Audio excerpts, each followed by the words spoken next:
अध्याय 14 क्रिया। पक्षी आकाश में उड़ रहा है। रमेश पुस्तक पढ़ रहा है। खरगोश गाजर खा रहा है। उपर्युक्त वाक्यों में उड़ रहा है, पढ़ रहा है, खा रहा है आदि पदों से किसी न किसी काम के होने का पता चल रहा है। इसी काम करने को क्रिया कहते हैं। जिन पदों शब्दों से किसी कार्य के होने या करने या स्थिति का बोध होता है उन्हें क्रिया कहते हैं, जैसे करना, चलना, रोना आदि। यह पुस्तक है।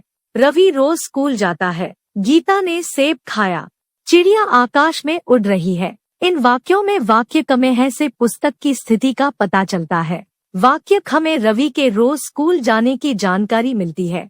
वाक्य ग में गीता द्वारा खाना कार्य का बोध होता है। वाक्य घ में चिड़िया के आकाश में उड़ने का बोध होता है। अतः अंश है, जाता है, खाया, उड़ रही है क्रियापद है। धातु अथवा क्रिया मूल। क्रिया के मूल रूप को धातु कहते हैं। जाऊंगा, जाता है, जाता था, जा रहा होगा, जाना चाहिए, जाइए आदि क्रियापदों में जा सभी रूपों में समान रूप से मिलता है। इस समान रूप में मिलने वाले अंश को धातु या क्रिया मूल कहते हैं। धातु में ना प्रत्यय जोड़ने से क्रिया का सामान्य रूप बनाया जाता है, जैसे पढ़ जमाना, पढ़ना, बढ़ जमाना, बढ़ना, खेल जमाना, खेलना, जा जमाना, जाना।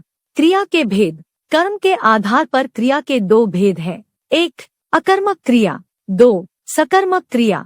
अकर्मक क्रिया। अकर्मक का अर्थ है जिसमें कर्म न हो। वाक्य की जिस क्रिया के प्रयोग में कर्म की आवश्यकता नहीं होती उसे अकर्मक क्रिया कहते हैं। इस क्रियापद से कार्य का करना या होना स्वतः ही पता चल जाता है तथा इसका प्रभाव सीधे कर्ता पर पड़ता है, जैसे कृष्ण आता है, पक्षी उड़ रहे हैं, गीत हंसेगी, बच्चा रो रहा है। उपर्युक्त वाक्यों में आना, उड़ना, हंसना, रोना क्रियाओं को कर्म की अपेक्षा नहीं है। इनका प्रभाव क्रमश कृष्ण, पक्षी, गीता और बच्चा पर पड़ रहा है।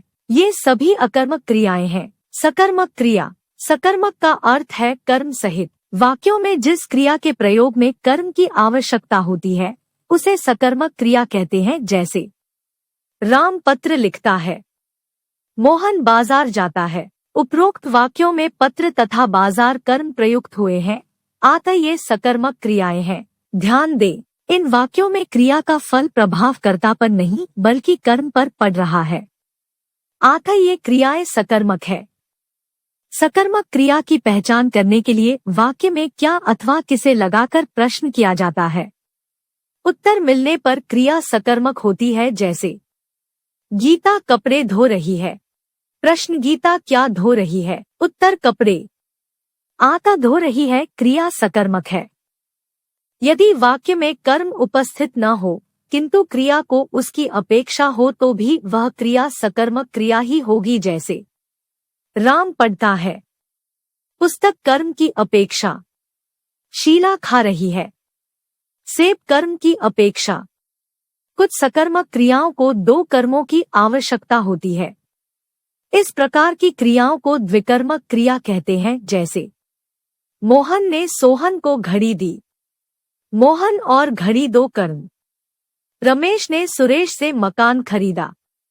सुरेश और मकान दो कर्म। शीला ने श्रोताओं को गाना सुनाया। श्रोता और गाना दो कर्म। समझे। हिंदी में कुछ अकर्मक क्रियाओं को सकर्मक क्रिया के रूप में भी बदला जा सकता है, जैसे मरना, मारना, चलना, चलाना, उठना, उठाना। इसी प्रकार सकर्मक क्रियाओं को भी अकर्मक क्रिया के रूप में बदला जा सकता है, जैसे घेरना, घिरना, खोलना, खुलना, लूटना, लुटना।